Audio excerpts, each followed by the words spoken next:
Getting fired hurt, but the part that broke me wasn't the termination. It was how they did it. No warning. No compassion. Not even a look in my direction. I walked out of Silverline Logistics hugging a cardboard box like it was the only thing I had left. And the worst part? My manager smirked, like watching me fall was his reward. That smirk. God, that smirk haunts me. It wasn't just cruel, it was satisfied. Like he'd been waiting for this moment, savoring it, feeding off my humiliation like it gave him some sick sense of power. I gave that place 3 years of my life. 3 years of early mornings and late nights. 3 years of swallowing my pride every time they passed me over for promotions I'd earned. 3 years of pretending their condescension didn't slice into me like glass. And this is how it ended? With a smirk and a cardboard box? I remember walking through that lobby, past the receptionist who wouldn't meet my eyes, past colleagues who suddenly found their phones fascinating. The silence was deafening. The air felt thick with judgment, with pity, with relief that it wasn't them holding the box. My hands were shaking so badly, I almost dropped it. Everything I was, everything I'd built there, reduced to office supplies and a stolen coffee mug I'd bought myself, because no one ever thought to give me anything. If you've ever had someone ruin your life like it meant nothing to them, just whisper "I get it" in the comments. You don't deserve silence. Because I know I'm not the only one who's been discarded like trash by people who never saw me as human to begin with. It wasn't the first time someone tried to dim my light. Even growing up, I learned to work twice as hard for half the recognition. Teachers noticed my effort, but people at home barely noticed me at all. I got used to being the girl who carried everything quietly: work, stress, responsibilities. Maybe that's why it hurt more when Silverline shoved me out like I never mattered. My childhood was a masterclass in invisibility. I was the responsible one, the quiet one, the one who never complained because complaining meant being a burden. While other kids got celebrated for average grades, I brought home perfect report cards to silence. While they got birthday parties and new clothes, I got "we'll see" and hand-me-downs that never fit right. I learned early that love wasn't guaranteed, that attention had to be earned through perfection, and even then it might not come. So I became perfect. Or I tried to be. Straight A's. Scholarships. College degree earned while working 2 jobs because asking for help felt like admitting defeat. Every achievement was supposed to be proof that I mattered, that I deserved to take up space in this world. But nobody was keeping score except me. My family barely acknowledged my graduation. My friends drifted away because I was always too busy, too stressed, too unavailable. By the time I got to Silverline, I thought things would be different. I thought hard work actually meant something in the professional world. I thought if I just proved myself valuable enough, indispensable enough, they'd finally see me. So I stayed late when everyone else went home. I volunteered for the projects nobody wanted. I fixed other people's mistakes without taking credit because I thought being a team player mattered more than recognition. But it never mattered. Not really. Every performance review was the same corporate speak about meeting expectations, while people who did half my work got exceeding expectations and raises I'd never see. Every time I suggested an improvement, it was dismissed in the meeting, then implemented weeks later by someone else who got praised for innovation. Every time I asked about advancement opportunities, I got vague promises and closed doors. I watched less qualified people climb over me because they knew how to play the game. The networking, the schmoozing, the self-promotion, I was too exhausted to fake. I watched them take credit for my ideas, my work, my late nights. And I said nothing because I'd been trained since childhood that speaking up meant being difficult, being ungrateful, being too much. Silverline didn't break me because they fired me. They broke me because they were the final proof that I'd been right all along. No amount of hard work, no amount of sacrifice, no amount of making myself small and acceptable and perfect would ever be enough. I would always be disposable, always overlooked, always the girl carrying everything quietly while everyone else got the applause. Have you ever been overlooked even when you gave everything? Drop a broken heart, so I know I'm not alone. Because some of us have been performing our entire lives for an audience that was never really watching. That rainy morning felt like the universe had already given up on me. My car wouldn't start. My umbrella flipped inside out. I barely made it onto the bus before the doors closed. I was soaked, exhausted, and hurting in places no one could see. Then this old man sat beside me, gentle eyes, calm voice, and asked if I was okay. I told him the truth, for once. I don't know why I opened up to him. Maybe because I had nothing left to lose. Maybe because strangers can't disappoint you the way people you trust can. Maybe because I was so empty that the words just fell out of me like water from a broken dam. I told him about the firing, about the smirk, about feeling like I'd wasted years of my life chasing validation from people who saw me as furniture. He didn't interrupt, didn't offer empty platitudes or toxic positivity. He just listened with this intensity that made me feel like my pain actually mattered to someone. When I finally stopped talking, he said something that cracked me open even further. The cruelest thing we do to good people is make them believe their goodness isn't enough.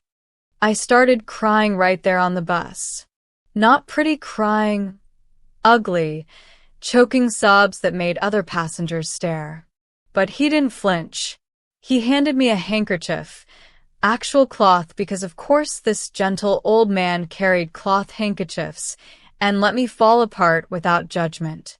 For the first time in longer than I could remember, someone held space for my pain without trying to fix it or minimize it or rush me past it. We rode in silence for a while after that, and it was the most comfortable silence I'd ever experienced. No pressure to perform or explain or make myself smaller. Just existence. Just breath. Just the rhythm of the bus and the rain, and two humans acknowledging each other's humanity. When my stop came, I almost didn't want to leave.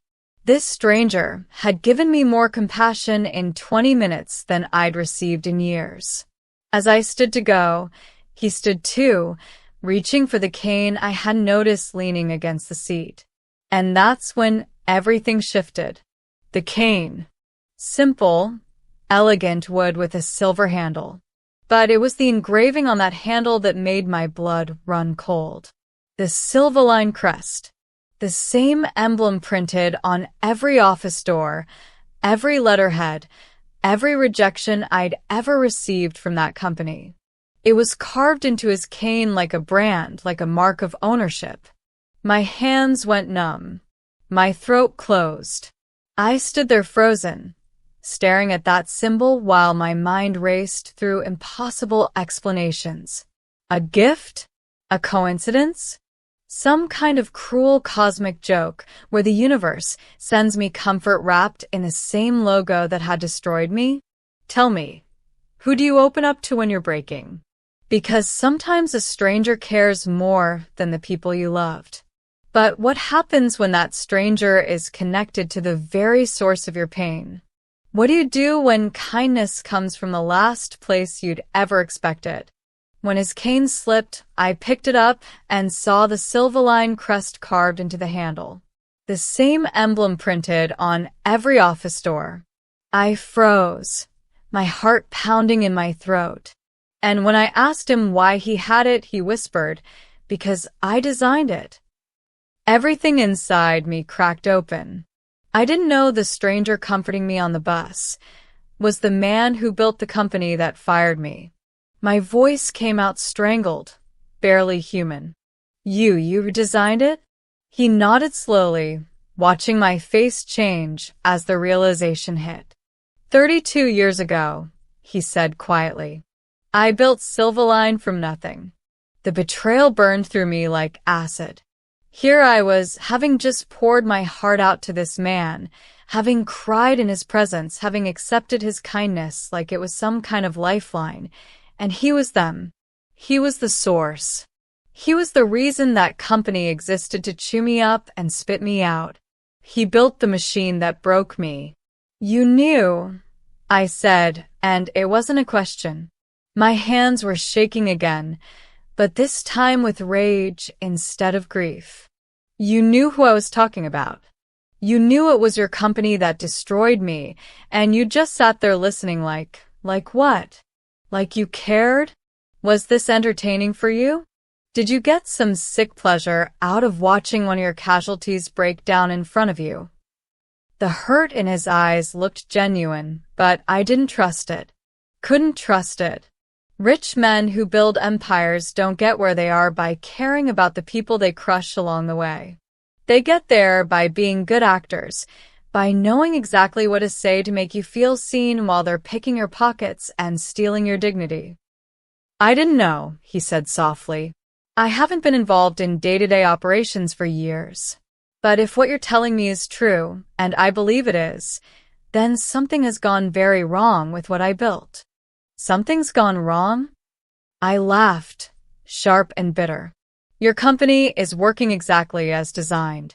You built a place where people like me are disposable, where loyalty means nothing, where working yourself to death gets you a cardboard box and a smirk. Don't act surprised that your legacy is hurting people. That's what companies do. That's what you do. He flinched like I'd struck him, and good. Let him hurt. Let him feel even a fraction of what I felt. I wanted to storm off that bus, to leave him standing there with his expensive cane and his designer guilt, but my legs wouldn't move. Because underneath the rage was something worse, hope. That poisonous, stupid hope that maybe, just maybe, someone with power might actually give a damn. Come with me, he said finally. Please. Let me see for myself what's happened to my company. Let me hear your full story. You don't owe me anything, and I understand if you never want to see me again after this stop. But if you'll trust me one more time, I want to try to make this right. Trust him? Trust him? The man who built the company that fired me wanted me to trust him? Every instinct screamed to run, to protect what little dignity I had left. But a darker part of me, the angry part that had been swallowing injustice for years, wanted to go. Wanted to march into Silverline headquarters with the founder himself and watch my smirking manager's face when he realized he'd messed with the wrong person. Fine, I heard myself say, but not because I trust you. Because I want them to see me one more time. I want them to know I didn't just disappear quietly like they hoped. Has life ever connected you to someone you never expected? Say, fate is strange in the comments if you've seen it happen. Because standing on that bus with the man who built my nightmare, I realized that sometimes the universe doesn't save you. It just gives you a weapon and hopes you're angry enough to use it. We got off at the next stop and he called a car. Black sedan, leather interior, the kind of vehicle I'd never be able to afford. I sat rigid in the passenger seat, still soaked from the rain, still clutching my cardboard box because I'd carried it this far, and I'd be damned if I'd let go now. He made a phone call, voice low and clipped, using words like immediate investigation and unacceptable breach of protocol. I stared out the window and let myself feel the rage. All of it. Years of it. Because I was done swallowing my pain to make other people comfortable. He led me straight into the Silverline headquarters. Security didn't question him. They moved aside like they were opening a door for royalty. In the elevator, he finally told me his name. Arthur Reynolds. The founder. The owner. The ghost the company pretended retired years ago. And when he learned who fired me, his whole expression changed. That man was banned from leadership, he said softly. He wasn't supposed to be there. Arthur Reynolds. The Arthur Reynolds. I'd heard the name in company lore, whispered like mythology in break rooms. The visionary founder who disappeared into retirement, leaving Silverline to be run by suits and spreadsheets. Except apparently, he hadn't disappeared. He'd just been watching, riding buses, living like a normal person while the empire he built rotted from the inside. The elevator ride felt eternal. I watched the floor numbers climb while my pulse hammered in my ears. Arthur stood perfectly still beside me, but I could feel the tension radiating off him. Whatever he was about to discover, I don't think he was prepared for it. Good. Let him see what his legacy really looked like. Let him witness the machine he'd built grinding up people like me. When the doors opened on the executive floor, a level I'd never been allowed to access in 3 years, the receptionist's face went pale. "Mr. Reynolds," she stammered, nearly dropping her phone. "We weren't expecting... no one told us you were." "I don't announce my visits anymore," Arthur said calmly, but there was steel underneath. "Where is the current operations manager?" The receptionist's eyes flickered to me, then back to Arthur, her confusion obvious. Why was the founder here with a soaking wet woman carrying a cardboard box? "Mr. Harrison is in his office, but he's..." "Get him. Now." Conference room 3. We waited in that conference room. All glass walls and leather chairs, the kind of room where decisions about my life had been made without me ever being invited. Arthur sat across from me, and for several long minutes, neither of us spoke. I could see him processing, the weight of reality settling on his shoulders. His company, his responsibility, his legacy built on the broken backs of people like me. When Harrison walked in, M.Y. Harrison, the man who'd fired me with a smirk, his confident stride faltered the second he saw Arthur. The color drained from his face. "Sir, this is unexpected. Sit down." Arthur's voice could have frozen fire. Harrison sat, but his eyes kept darting to me with growing panic. He recognized me, of course. Hard to forget someone you'd humiliated less than a week ago. "I can explain." "Then explain why you fired this woman." "She was underperforming, not meeting expectations we had to make difficult choices about." "Stop." Arthur's hand came down on the table, not loud but final. "I've read her file.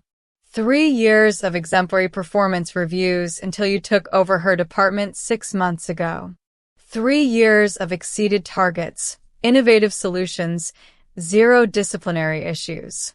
And then suddenly, under your management, she's underperforming? Try again." I sat there, frozen, barely breathing. Someone was finally calling him out. Someone with power was finally seeing through the corporate speak and recognizing it for what it was, lies designed to cover up cruelty. Harrison's jaw tightened. "With all due respect, sir, you've been retired for years. The business has evolved. Sometimes we have to make personnel decisions that..." "You were banned from leadership positions." Arthur's voice was quiet now, which somehow made it more terrifying. "After the HR investigation 3 years ago found you guilty of creating hostile work environments in 2 separate departments. You were supposed to be reassigned to non-supervisory roles indefinitely.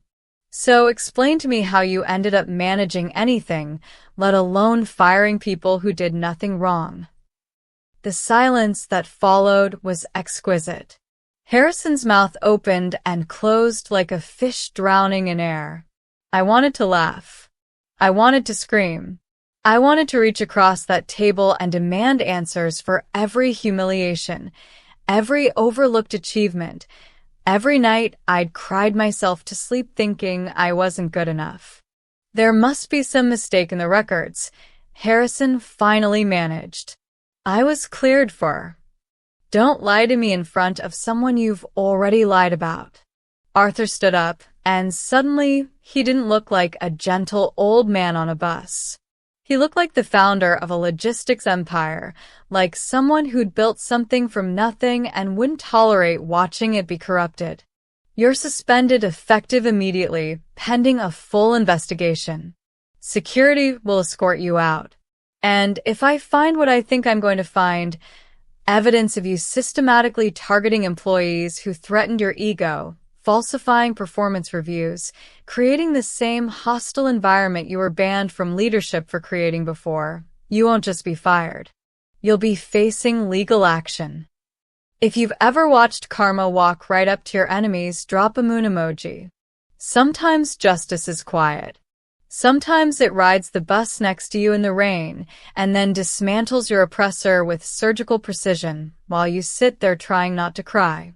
Harrison left flanked by security, and for once, he was the one carrying the box. For once, he was the one who couldn't meet anyone's eyes in the lobby. For once, silence felt like power. I walked into that building as a nobody and walked out with something stronger than a job validation. Arthur didn't promise revenge. He promised truth. And sometimes truth is the only justice you need.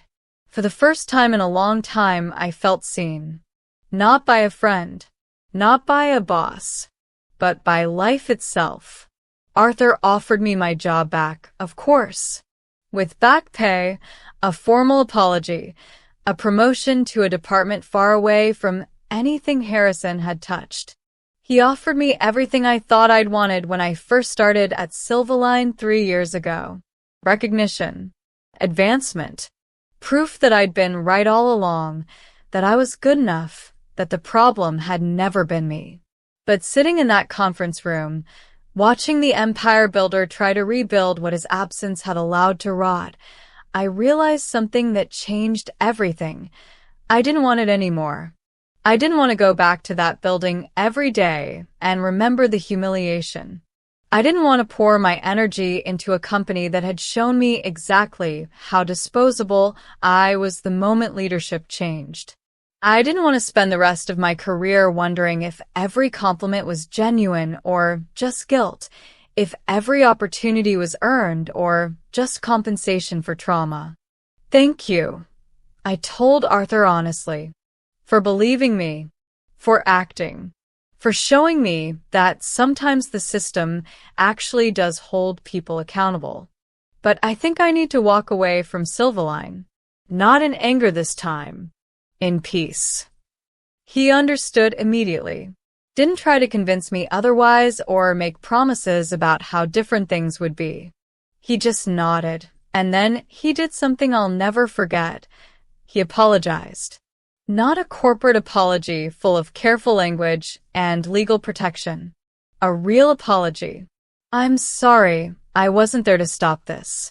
I'm sorry I built something and then walked away, assuming it would maintain the values I'd intended. I'm sorry you paid the price for my negligence. That apology healed something in me that I didn't even know was broken. Because it wasn't just about Silverline. It was about every time I'd been hurt and no one acknowledged it. Every time I'd been wronged and told to move on. Every time my pain was treated as an inconvenience instead of something that mattered. Arthur offered me a settlement generous enough that I could take time to figure out what I actually wanted, not just what I could survive. He wrote me a recommendation letter that would open doors his name carried weight behind. He promised to implement new oversight systems to prevent other Harrisons from slipping through the cracks. But more than any of that, he gave me something I'd been chasing my entire life. The certainty that I wasn't crazy, that I wasn't too sensitive, that I hadn't deserved the treatment I'd received, that my pain was valid and my anger was justified and my worthiness had never been in question, no matter how many people tried to convince me otherwise. I left Silverline headquarters that day carrying the same cardboard box, but everything else had changed. The weight of self-doubt I'd carried for years felt lighter. The voice in my head that always whispered, "Maybe you're not good enough," had finally gone quiet. The desperate need for validation from people who'd never deserved my effort had dissolved into something stronger: self-respect. Sometimes healing isn't about getting everything you wanted. Sometimes it's about getting the truth and choosing peace over proving yourself to people who were never going to see you clearly anyway. Sometimes justice isn't revenge. It's walking away knowing you were right, knowing someone saw you, knowing your story mattered. If you've ever been broken by the wrong people but lifted by the right one, type "I choose peace." You deserve that freedom. You deserve to stop performing for people who will never applaud. You deserve to walk away from places that made you small and find spaces where your light can exist without apology. I don't know what happens next for me, but I know I'm done shrinking. I'm done sacrificing myself for validation. I'm done letting cruelty define my worth. And somehow, that feels like the most powerful ending of all.